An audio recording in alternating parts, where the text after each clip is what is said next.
Hello and welcome to Stitches and Starlight. My name is Tashiana, but you can call me Tashi because that's what all my friends do. And we're friends now. I'm coming to you from my home in Brooklyn that I share with my husband Joshua and the two hell kittens, actual cats, not humans, which if you've watched yesterday's episode, 2 days ago's one of these episodes, you would have heard all about the hell kittens. And this is my corner of the internet and where we talk about, whoo child, we got one take to get this right, where we talk about all the things that I'm knitting and spinning and sewing and potentially weaving. It is just fiber joy and wool chaos all the time. If this is your first time here, thank you so much for clicking on the thumbnail. There are a million voices vying for your attention on the internet, and you saw whatever this is and decided to give it a go. That makes you a rad human. If you're a returning viewer, you already know what time it is. Welcome back to the channel. It's day 7. Y'all, actually, I don't know what day it is anymore. I think I said this. I keep saying I said this yesterday, but I don't know what order these videos go up in. I have no idea what day it is. My life is a constant montage of pull open cameras, film cameras, edit videos, potentially put them up on YouTube. This is my life now. I am not complaining. I am enjoying it very much. And when I stop enjoying it, the videos will disappear. But also, I have no idea what day it is. I'm going to grab my cellular device and have it help me. Okay, it is Friday, December 8th, which means nothing, actually. It means nothing. I was going to say which means, but I don't know what it means. It means nothing. Today, we are doing the one where we talk about D&D.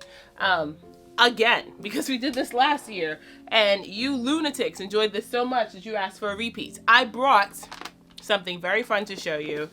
Since we're talking about D&D, I brought my dice vault to and when I say brought it, I picked it up off the bookshelf over there and brought it over here. I brought my dice vault to show you because I know for sure there's some dice goblins in the chat. So here's the current status of my dice vault. I hope there's not a lot of glare. Here's the current status of my dice vault. I might, if I remember to do like a slow pan when I'm done, I might do like a slow pan so we could do some like footage over the top of me talking of my dice vault. But here is my dice vault. These are the dice for all of the characters I've ever played. The characters that have been retired, the characters that have been sunset, the character that is sadly on hiatus. These are the little math rocks that help me tell their stories. Some of these were gifted. Actually, I think a few of these are gifted. Most of these I bought myself because I had visions for what my character's aesthetic is, and this surprises no one, but I'm all about the aesthetic. The only dice that are not in here are Greylynn's dice because I still play Greylynn weekly. So Greylynn has her own dice tray. Finala had a dice tray, but Finala's on hiatus. So I have put her dice tray away and put her dice in this tray because I don't know when we're getting back to that game. Marigold's dice have been put in this tray because Marigold has been sunset. And Persinia's dice have been put in this tray because Persinia has been sunset. So, will I reuse this dice for future characters? Yes, it seems extraordinarily, I'm gonna buy dice for every character, but I'm only gonna buy like one set. I was gonna say something like really silly and then I was just like, Tasha, you know yourself. I'm probably only gonna buy like one set for future characters and then try to pick from my pool because there's 3 empty spaces in my dice tray, and Greylynn has 5 sets of dice. So when Greylynn's dice can't even fit in here, and the idea of buying new dice for my Spelljammer character that we're starting in March, we were supposed to start that game in January, we're now starting that game in March, seems ludicrous. I'm probably gonna get her 1 or 2 sets so she has her own sets, and then pick from here. But anyways, my dice vault. The other thing I brought to show you is, so you can understand how much of a paper nerd I am. This is Finala's character journal. So all my other characters I played virtually. So I played through Zoom and I played through at home. So I took their notes on my computer because it was just easier to do that. I use the Day One app to take my notes because it's all in one app, and then you can set up like little journals in each app, and then it's synced across all the devices. I can access Day One from my phone, from my iPad, and from my laptop. I am an Apple girly. I don't know if you knew that about me, but I bought into the ecosystem. But Finala, we played in person, so she has a very analog book. I have so many tip-ins in here. Like I have handwritten items that my DM like hand wrote for us. So I mean, I was not the item collector, but I have a lot of the handwritten items that my DM collected for us. Finala got letters, so I have all of the letters. I'll show you. This is the letter from, I think this is the letter from her mom. And it actually has like a little letter seal. My DM, Kelsey, was all about the props. So this is the letter from her mom. I have so many letters. I don't remember who these letters are from, but part of the reason why Finala had a character journal like this is because there was lots of analog stuff. So I think what else is in here? Oh, this is fun. This was a prophecy that we found in a dungeon, and Kelsey like drew wolves on it. And because everyone at my table knew that I was the paper nerd, they let me keep all this stuff. And then I have her journal set, like I have her journal, my God, I'm flipping through this and I have so many thoughts. I really hope we get to finish this story because I'm so invested in this story. But like, here's my note. Well, here's my notebook. I would start each day with a date, take notes. I have things highlighted. Things are in different colors. If we met new characters, they got a different color. I took notes on NPCs. All the players at the table had their own section in my notebook. Every time there was a lore drop, I literally wrote the word lore drop. So here's Finala's character journal. I really do hope we finish her story because my girl deserves to know what happens, and I need to know how she got her magic. Okay, we're getting ahead of ourselves. We're gonna talk about D&D. Can you tell how much I love Dungeons and Dragons? I'm trying to remember what I talked about D&D last year, so I'm not repeating myself. But also, so much has happened to my characters this year. Like, literally, one went on hiatus and one got sunset. And Greylynn's story is nuts. So there's a lot to talk about. And then someone wanted me to explain like I'm 5, Critical Role, and like actual plays and all that other stuff. I will do the best that I can with the mindset that it is Friday and I do have to go to work and I can't sit here and gab about D&D for an hour, which I would. I should have done this on Saturday. In hindsight, we're doing it today. I've already recorded the intro. The present dance. Cue the present dance, y'all. Enough of the nonsense. Let's get to work. I'm also wearing an Animal Crossing hoodie. It says I have very important mayor stuff to do because I picked back up my island. Y'all, let me know in the comments if you want, like, if I can figure out how to, like, film this. Let me know if you want a tour of my island. It's not finished because every time I finish it, I then demolish parts of it. But there are some parts of it that I really, really like, and I have the best villagers. I don't care what any of you say. I have the best villagers. Animal Crossing got me through COVID. I'm sure that's not, like, a unique experience. I think everybody says that, but Animal Crossing got me through COVID when I was like stuck at home.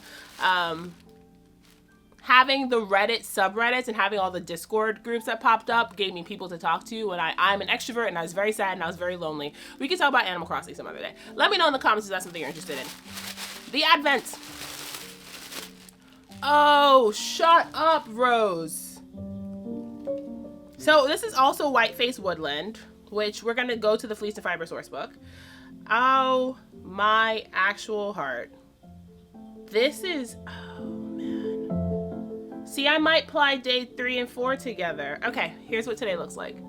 It's mostly white with just pops of pastel, dusty rose, this like cool gray and lavender. And I might ply days 3 and 4 together. I did not wind day 3 off to weaving bobbin because I was lazy. That's just, I was gonna come up with a reason, but the real reason is I was lazy and I feel like doing it. So it's still here, and I'm just gonna spin day 4 to the same bobbin and then wind it off to 2 separate weaving bobbins.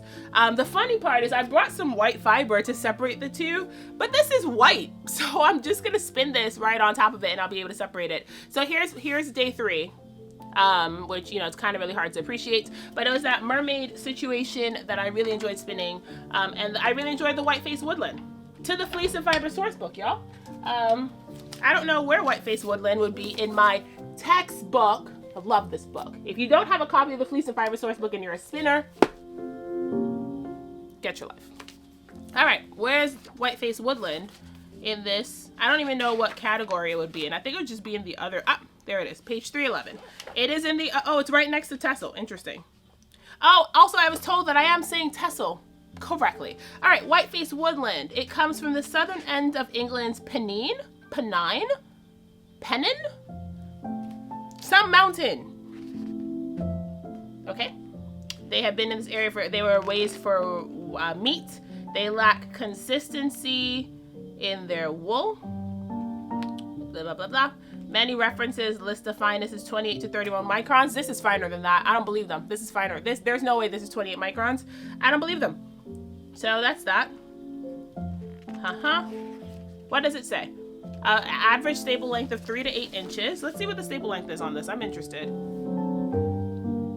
So if you don't know how to pull out a staple, you pull out a little bit, and if you can get from end to end, oh, that is pretty long. Okay, that's pretty long, because I'm pulling at end to end and it's not snapping or pulling apart. That is a very long staple top. I don't even know if I've ever seen top that long staple. 28 to 38 microns or coarser. This is finer. Interesting. What do they recommend we do? Depending on the fiber profile, you can produce anything from serviceable everyday garments to rugs, ropes, and indestructible bags. I like that, indestructible bags. Best known for varied range of wools, all white, and especially good for something in the hands of a creative person. Am I a creative person, y'all? I like to think. This is the longest intro I've recorded for any of these Vlogmas videos. We will eventually get to the spinning, I promise. It's 6:34. We gotta get to the spinning. I gotta go to work. I can't be, I will say, because I feel like I've said the last 2 days I'm gonna be late to work. There is late to work and there is late to work. I work in an operating room. As long as I'm there before surgery call time, I'm fine. There is a time I like to be at work, so when I say I'm running late, that's because I'm not there at the time that I like to be there. But I have not delayed surgery and I'm not bad at my job. And I feel like I should say that because the last 2 days I was like, I'm gonna be late. It's fine. Call time is what it is. I always get there before call time. I just like to get there earlier so I can have time to have my coffee and kind of settle in and get in my scrubs, and I'm not running out the locker room and running straight into an operating room, because that's not good for my brain space at all. This is the longest intro we've done. I think I'm happy. We're gonna set up the wheel. I'm full of energy today, which is, I did this yesterday. I forgot to turn off my alarm. I'm full of energy today, which is a very good change from the last 2 days where your girl has been very low, sad girl situation. We are full of energy today. This top is beautiful. Look at that. Look at that. Shut up, Rose. That's so pretty. I'm gonna put it, maybe I'll wear it around my neck like a jaunty boy. Oh, okay. I don't know if I'm full of energy or if you're just watching me spiral. Maybe you're watching me spiral. Maybe we're having full ADHD panic right now. I'm gonna set up my wheel because I look ridiculous. We're gonna get to work. So I have a little, if you guys wanna laugh, I think the last time I sat down to do one of these spin and chats things, I told you that I showed up to film without my pants. Today, I set up my camera, set up my lights, put my pants on, and realized that I didn't have my spinning wheel. Which is pretty funny to show up to film a sit and spin with me and not have anything to spin on. I thought that was hilarious. All right. We are zooming. The white face woodland is going. I kind of like that the 2 days are the same, because the first day is for me to like figure out the fiber and figure out how I want to spin it, and the next day is just to go. All right, so I don't even know how to start this. We're just going to talk about D&D for a little bit. Someone did ask me to explain like I'm 5 and actual, which ELI5 is my favorite my favorite like Reddit acronym, because the first time I saw it I was like, what is this random combination of letters? And then I looked it up and I was like, explain like I'm 5. That is a great idea. Sometimes we just need people to explain things to us like we're small children whose brains haven't completely developed. I digress. So I'm going to explain like I'm 5 in actual play to the best of my ability. So what an actual play is, it's just watching people who are, I was going to say who are more famous than we are, but they're not all the time people who are more famous than we are. I have to abort for a second because I got to stop and take a picture of this. I'm going to stop and take a picture of this and I'm going to continue. Okay, thank you for indulging me. I was gonna say they're sometimes more famous than we are, but I have a few friends who did actual plays with their DMs and just posted them on YouTube, and they are not any more famous than I am. So the ones that are well known, I will say that, are people who are more famous than we are for a number of nerd culture reasons. So like Critical Role took off because a lot of them were voice actors. So if you watch dubbed anime, you would have heard a lot of their voices. They also do a lot of video game work. So they were already pretty well known in nerddom, and they had a home game where Matt Mercer was DMing Dungeons and Dragons for them, and they decided to start streaming it, and now they have a multi-million-dollar empire because nerds like nerds, and also they're very good at their job. The storytelling is impeccable, Matt's DMing is impeccable, and the characters they come up with are great. I never ever we're gonna put that out here, I never want that level of fame. That that scares the crap out of me, honestly. That many people knowing my name scares the bejesus out of me. People just analyzing every choice you make. Let me tell you a little bit about my Dungeons and Dragons playstyle. I make big swings. I feel like the table that I play at is constantly gasping because I'm doing something neurotic. And then every time I say I want to do something, the DM looks at me and then I instantly want to take it back. And he's like, no. My Thursday game where I play Greylynn is the one where I get in the most trouble. And Randall's always like, is that what you want to do? And instantly I want to take it back. But there's no take backs in D&D. You shoot your shot, you commit. And I'm like, yeah, and then I have to roll dice and hope for the best. And if it doesn't work, I got to come up with a contingency plan very fast. I have yet to derail a story, but I do make the story interesting. And apparently that is like the asset to having me at the table is, sometimes you need someone to take those big swings, and I am very good at taking the big swings. So what I was saying is I would never want someone to watch me play D&D. Every now and then there are a few sessions that I wish we had recorded because I want to go back to listen to it. When my characters have dreams, or when my characters meet new, like when their gods come visit, because I am so in the story that sometimes I miss things, and I would love to be able to go back and listen to how my DM was describing this like formative event while I was there. My notes are not always great when Greylynn gets visions. My notes were not always great when Finala got visions, because I would put my pen down and I was all about what this character is feeling and less like Tazhi operating them. So these people show up and they play D&D online, and we get to talk about the choices that they made, and we get to talk about all the ways we would have done that thing better. And that's my favorite thing, and by favorite I'm being sarcastic. It's my least favorite thing that people do. It's like, it's really easy to go, oh, well, that's what I would have done if I was there, but you are not in the table, and you are not there, and also you are not being filmed and like forced to, God, not forced. I feel like D&D for content is probably different than D&D for like a home game, because I'm not worried about being entertaining at my home game. Do I think I'm innately entertaining? You've been watching me for a year, you tell me. But I'm not worried about being entertaining in my home game the way I think people who do actual plays are balancing telling a story and doing what's right for their characters, but also creating content for the rest of us to consume. So that is pretty much what an actual play is. My favorite DM, well, it's a toss-up. My favorite DMs, with an S, to watch online are Brennan Lee Mulligan and Abria Iyengar. I will do terrible things for Brennan, because we need to protect Brennan at all costs. Brennan's ability to make me sob and then laugh and then sob again in like a 5-minute span is a gift. Do I like to be emotionally manipulated? Yes, I do enjoy the emotional devastation. I sign up for it. I enjoy it. It makes me happy. I know it's not for everyone.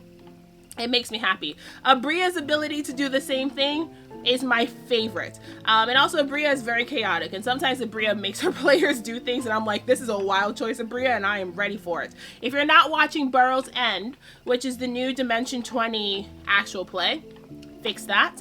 I don't think is it finished? I think it's finished. I'm not caught up. I have 4 episodes left, but those episodes, like Abria's DMing and Brennan is playing, and I knew that I was in danger the second I saw that cast, and I was correct. If you haven't watched Calamity is a masterclass in I think Calamity is a masterclass in DMing to begin with, but also Calamity will hurt you.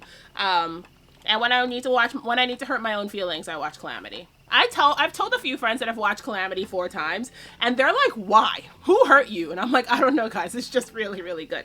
So Calamity is only 4 episodes.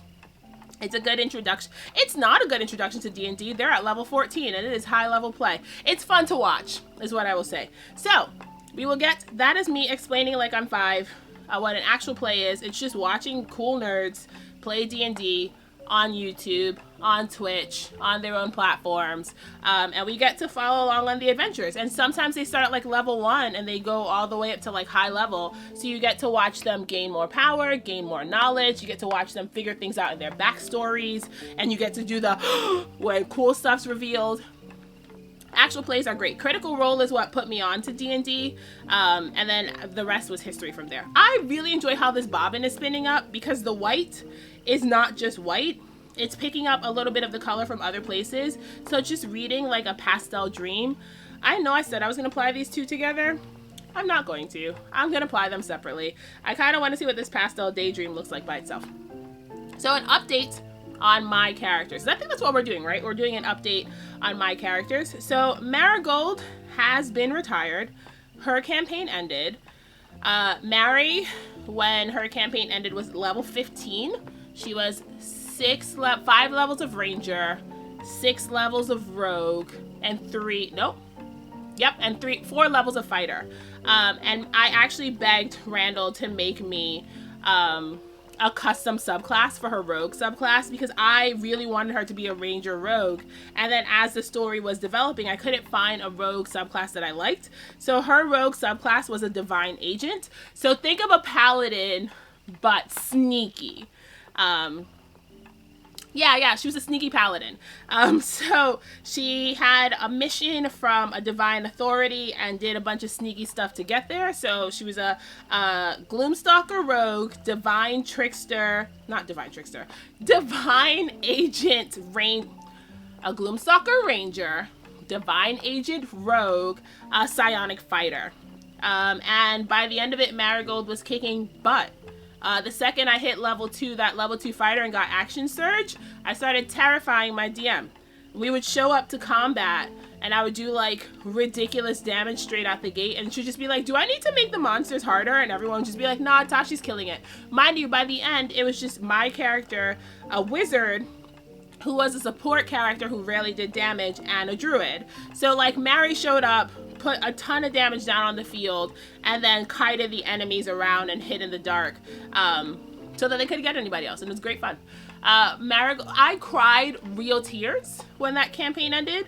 By the end of it, Marigold and Ashlyn and Niles had a joint house in the Feywild, and were just kind of hanging out and doing their thing.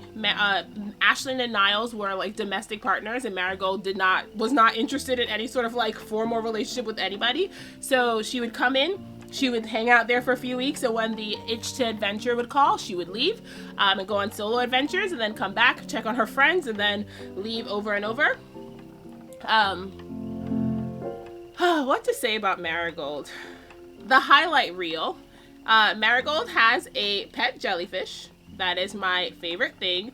And the pet jellyfish just kind of hangs out in the Feywild, which is why she lives in. She spends half her time between the Feywild and the material plane, so that she can hang out with her. I mean, she says she spends it so she can hang out with Ashlyn and Niles, but it's really so she can hang out with her pet jellyfish, which is her favorite thing in the whole world.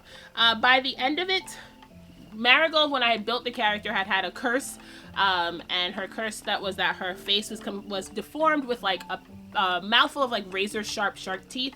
By the end of it, we had cured her teeth, and so since her teeth were cured, she actually started talking to people again, and she did not wear a mask, and she was just like, I'm not cross-lacing my bobbin. I was like, why is this bobbin so janky? And then I realized I wasn't cross-lacing my bobbin.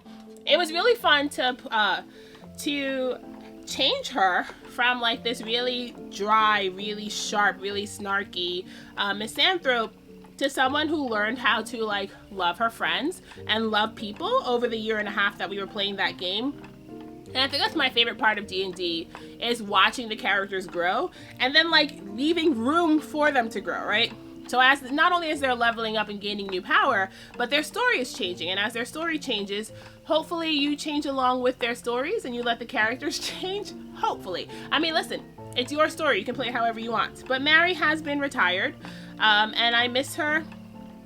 I miss her a lot. I do go back and read her character journals pretty often. I do journal as my characters, if you needed any sort of verification of how committed I am to the story. I do journal as my characters.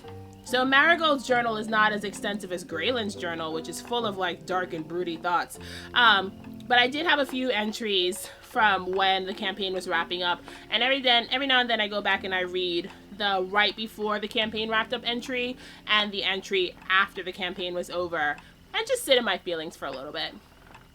But Marigold was my first official D&D character for a campaign, and so she'll always have a soft spot. She had no charisma, because at the time I did not realize how important charisma was to me. And so she was my first character with no charisma, and then every character after that had a 20, because I was just like, no, I cannot persuade these shopkeepers to do the things that I want to because I have no charisma. No, I can't lie to everybody I want to because I have no charisma.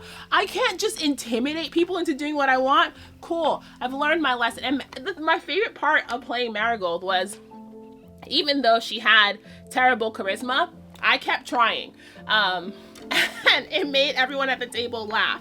I can't remember if I told you guys about the sheriff's badge last time, but one of my favorite items Marigold got, I should have watched what I talked about last time. One of my favorite items Marigold got was a sheriff badge that gave her advantage on deception checks if she pretended to be a member of law enforcement. And even though I had negative charisma, no, I had neutral charisma, I had a 10. Even though I had neutral charisma, that advantage made me think I could do anything, so I would constantly roll up into town and immediately start lying that I was a member of law enforcement coming to investigate a problem, and making everyone at my table groan and like smack their heads against the table. Good times.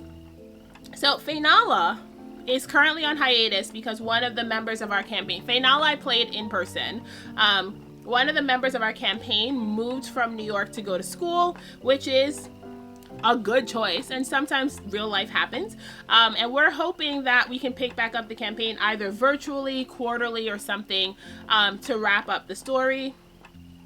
There are some days I'm more optimistic about that happening than others, and I did ask Kelsey's my DM for that game, if we never pick back up the game, if her and I would just kind of sit around and have like a wrap-up session for Finala, because Faye has big questions.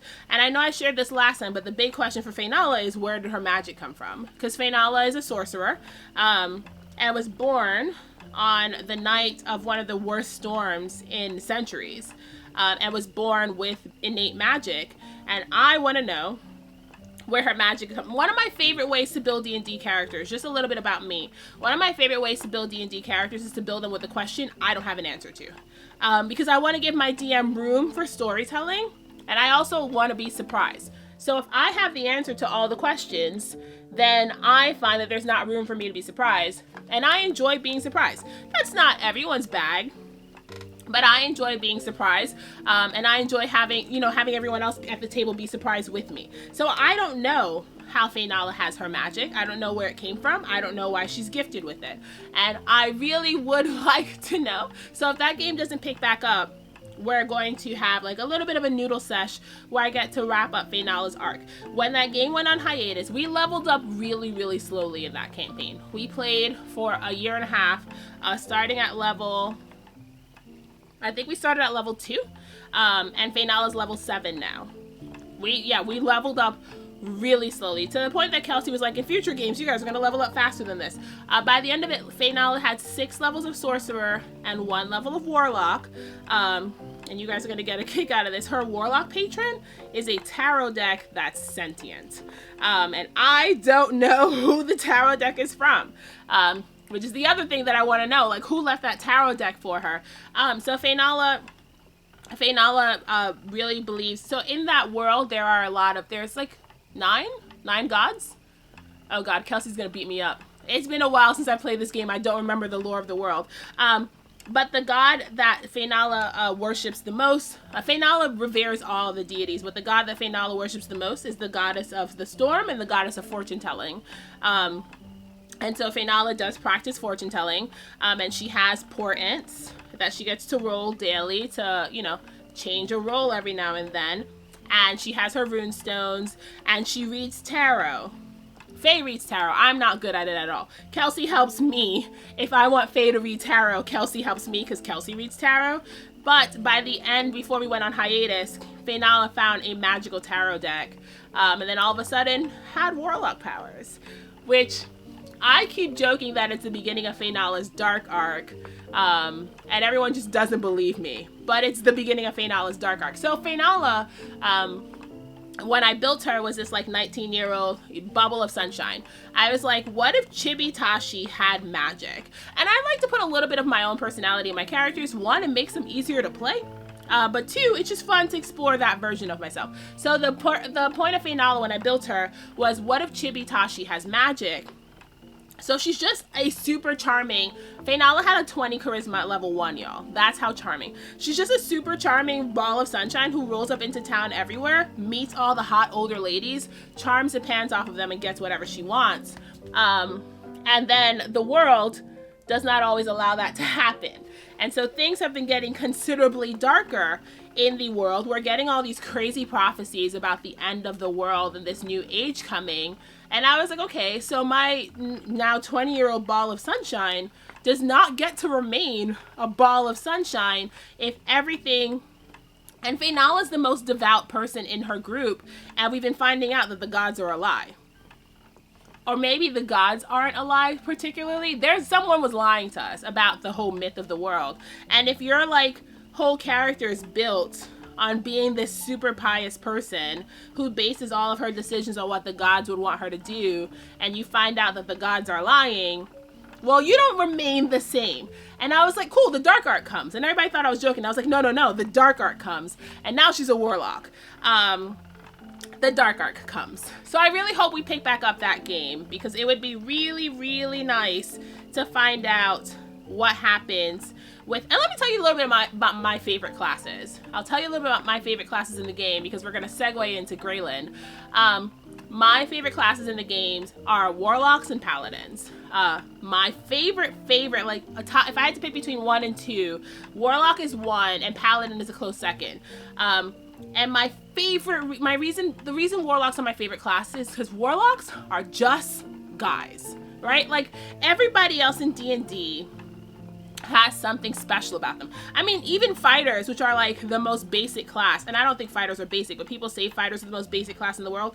Even fighters, which are the most basic class in the world, are so good at fighting that they're special. Like everybody in D&D, wizards are really good because they study. Druids are really cool because they had a circle and that circle gave them magic powers. Sorcerers are just special. Like everybody's special. Rogues are just so sneaky that they have perfected their craft and they could do whatever they want. A ranger is literally just Aragorn hiding in the trees.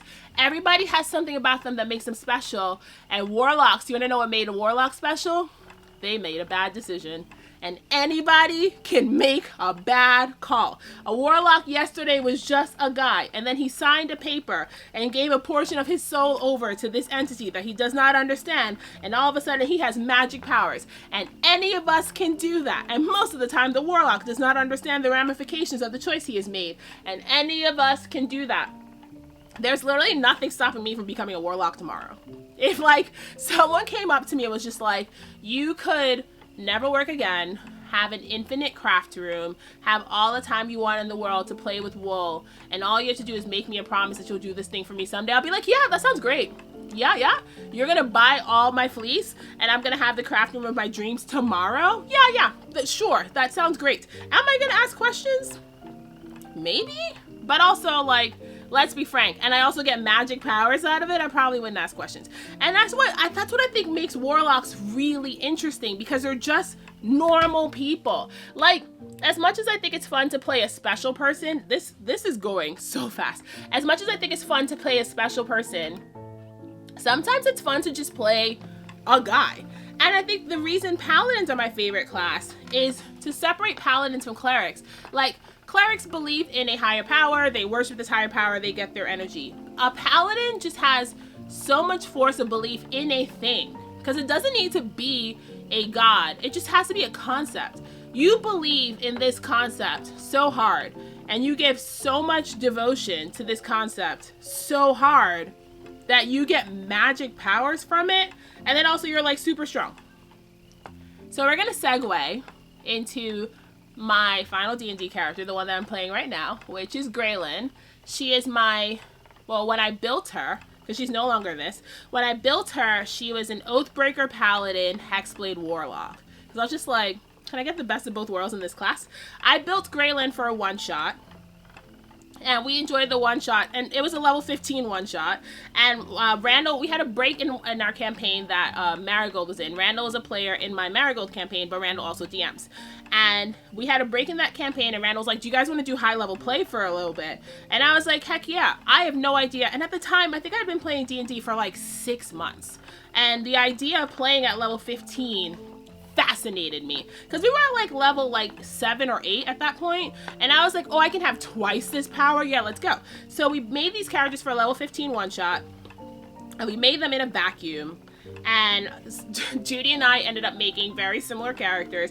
She plays a sorcerer warlock, but very similar characters in terms of appearance and in terms of backstory and everything else. It was wild that we made these characters at home and then brought these characters to the table, and they were so similar. I like to think Judy and I share a hive brain, though, because the more D&D we play together, the more I realize that Judy and I have very similar play styles, and it makes for really good synergy at the table. But we enjoyed playing these characters so much, and Randall was like, do you guys just want to play a campaign? And I was like, yeah, no, that sounds great. So Greylynn, in the last, because I don't know how much I told you about her, in the last year, has broken up with her patron, has murdered her patron, and has her goddess returned to her. So she's no longer an Oathbreaker paladin. And the reason Greylynn was an Oathbreaker is somebody masquerading as the Raven Queen, which is the goddess that Greylynn has sworn fealty to, put a hit out on her. And they were very bad at their hits, left her for dead, and she was rescued by a vampire, and I use rescued in scare quotes. She was rescued. Rescued by a vampire, turned into a Dhampir, and coerced into that vampire's service. And so that was her warlock patron. In the last year, she has murdered said vampire. Said vampire was very, very bad. When we first started playing the game, I thought said vampire was the coolest thing since sliced bread. And then the more of the game we played, I was like, oh no, said vampire is very bad. And Judy just kept going, this vampire is very bad. And I'm like, no, he's just misunderstood. No, he's just dreamy. No, said vampire was very, very bad. So Greylynn murdered said vampire, carved out his heart. He's gone. And we found out that there was somebody masquerading as the Raven Queen. And so Greylynn has now reforged her bond with the Raven Queen. The Raven Queen is now her patron because she needed a patron. And she is no longer an Oathbreaker because she's made a new oath. So the Raven Queen is like double dipping because she's like her patron, but she's also like what Greylynn believes in super hard, that that's where her paladin powers come from. We are now at level 18. Greylynn's also no longer a Dhampir, because when she murdered her patron, she didn't want to be a vampire anymore, and the Raven Queen healed her and took away her sharp, bitey teeth, and she is now reborn. So she's still half dead. She's just a different kind of half dead. One of my favorite scenes in this whole campaign, I mean, it's hard to pick favorite scenes, because Randall routinely makes me cry with these visions, and this is why I wish we were recording that game, because some of the visions Greylynn has are just visual feasts, and I wish I could listen to them over and over. One of my favorite scenes in the game is when Greylynn wakes up and no longer has her fangs. So Greylynn and Cinna, which is Judy's character, are now together. For a very long time, Judy and I were dancing around the idea of whether our characters would fall in love. And for a while, I was just like, no, she's the sister of my heart. And Randall was like, is she the sister of your heart? And I was just like, maybe. And we finally got around dancing it, and our characters are together, which is very sweet for pretending to be girlfriends with one of your best friends. It's very cute. The whole campaign is very cute. I think we're constantly torturing Randall with how cute the campaign is. And so then he throws out like really deadly monsters. So the campaign becomes less cute and goes back to being diabolical and scary. So yeah, Randall, you're doing a great job at terrifying the absolute life out of me on a regular basis. But one of my favorite scenes is when Greylynn woke up and did not have her fangs anymore. And was showing Cinna that she didn't have fangs and just kept smiling at every reflection she had, because for the first time in, I think, like 60 years, she did not have fangs, so she had like normal teeth. And when Greylynn had fangs, like, again, because I built Greylynn for a one-shot, the D&D rules let you roll for what your Dhampir like needs to like live on, because Dhampir don't need blood the same way vampires do. They can eat food, but you have to roll for the thing that you crave. And I rolled on the table and I got spinal fluid. So Greylynn was constantly like ripping people's heads off and then ripping their spines out and like sucking the junk out their spines. And then for a really long time, because I was being obnoxious, she would keep spinal cords. I got a bag of holding, but I dubbed it my bag of colding, and Randall let me keep it. So I just had like a little refrigerator cooler pouch, like an infinite size refrigerator cooler pouch on my bag, and I would keep spinal cords in it. And she would just spread cerebral spinal fluid on like bread, like pate, just to be obnoxious. I was just like, if you're gonna torture me, I'm gonna torture you in return. But my girl Greylynn is on a really good trajectory. We are healing from all the terrible things her wicked I call him the wicked vampire. He is a wicked vampire. We are healing from all the things the wicked vampire did to her when she was in his service. Greylynn is in love and is learning that like love is a beautiful thing, because for a very long time all she had was pain. And it's a real joy to play this version of Greylynn who's figuring it out. She's like the most awkward, silly teenager that she never got a chance to be, because because Greylynn, when the whole thing happened in the Raven Queen's service, she was 27, and she was given to the temple at a very young age. So she never really had a chance to like be a teenager and figure stuff out. And then so much of her life has just been tragedy and pain. When she was in the vampire service, she was pretty much an assassin. So he would just send her out to kill people. So literally all Greylynn knows is death and pain and destruction. And now she has time to figure out what life could be without death and pain and destruction. And it's just, Randall and Judy have been really great about facilitating that journey and like letting her just go and figure things out. And it's now all of my interactions with NPCs in the beginning were always really menacing, because Greylynn would just like flash her fangs at people and like threaten to bite people. And now she's just this like bumbling fawn of a woman. And so sometimes she goes into town and I like routinely mess up interactions and she stutters, and it's just really fun to like be this different version of her. Cause I'm trying to imagine what I would be like if I had 87 years of trauma and then all of a sudden I'm working towards being on the other side of that. And like, okay, I forgot my camera has like a max 30-minute file situation, and I don't know where it stopped. I just looked down and it wasn't filming anymore. We are out of the Deadlands, and the Deadlands is where the evil vampire lived, and we are moving on to exploring a little bit of Cinna, which is Judy's character's backstory.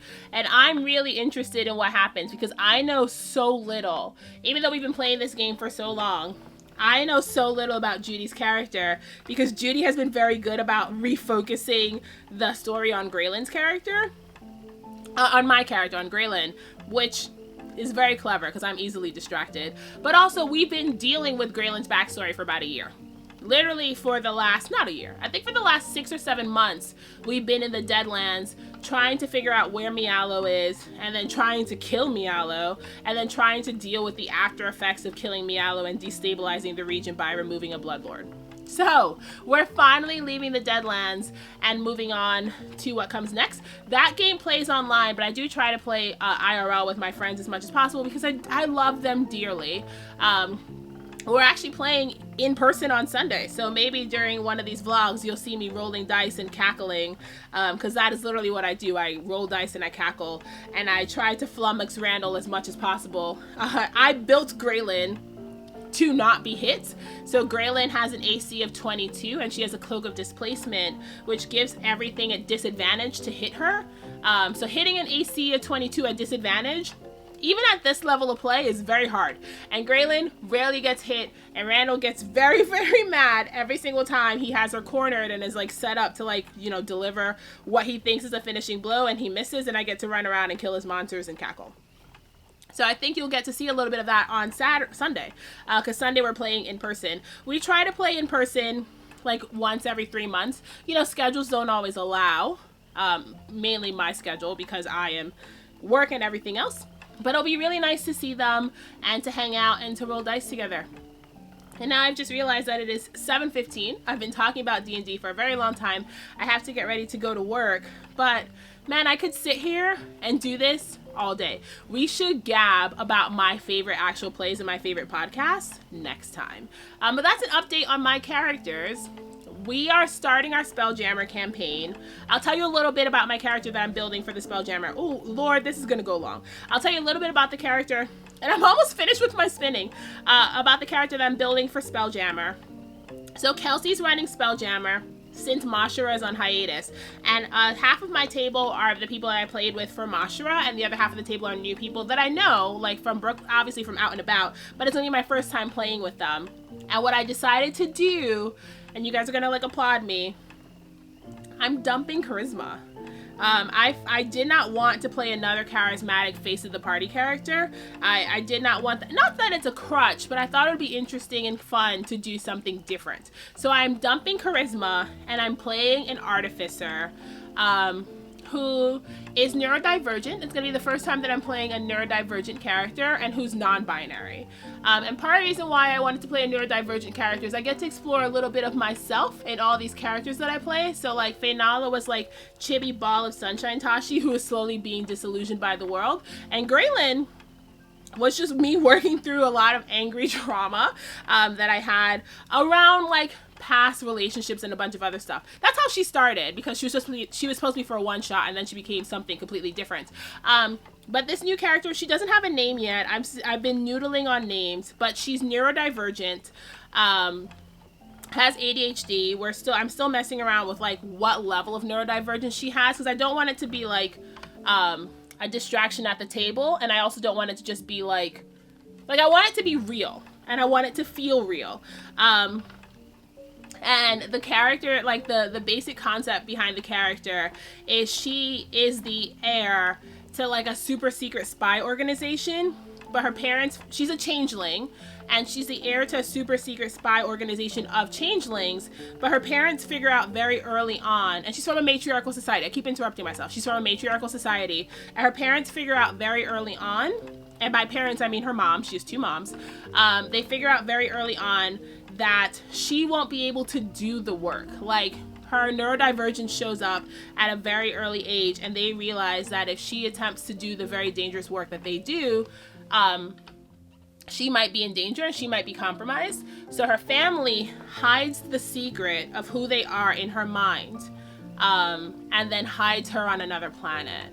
And I think we've decided that they're going to hide her in the Feywild, because I want her to present as a satyr, and not remember that she's a changeling. So she's been trapped, and I use the word trapped loosely because she doesn't realize that that's not her form, but she's been trapped in satyr form forever, because that's what she thinks she is. Like, her memory has been modified, and the secret of who she really is has been locked in her head, and she's trapped in satyr form in the Feywild. And she becomes an alchemist artificer because she likes collecting things and making potions and making poisons. And there's the hook of the campaign that brings them all together. And when they all get together, something happens that starts breaking the lock on all the secrets in her brain. And she gets to start figuring out who she is. And that's what the adventure looks like for her. I'm really, really excited. I finished my spinning, y'all. I've been pinning a bunch of like aesthetics for what I want her to look like. She has a little clockwork lizard as a familiar. And on the days where like language is hard, her familiar speaks for her. So like on the days that she's like more, like less verbal than others, her familiar speaks to her. I'm really, really psyched. The party composition right now, so we have my character who's the artificer, we have a sorcerer, a ranger, a druid, and a hexblade warlock. So we have a good mix of like charisma, non-charisma, wisdom, which thank God, because having a party with no wisdom is really hard when you fail every perception check. But I'm really, really looking forward to playing a character who's not charisma based, and who doesn't have that crutch. Also, I'm really looking forward to playing a smart character. Greylynn has negative intelligence, and I fail every arcana check and every history check. And it'll be really good to play a smart character and have a character that has high intelligence.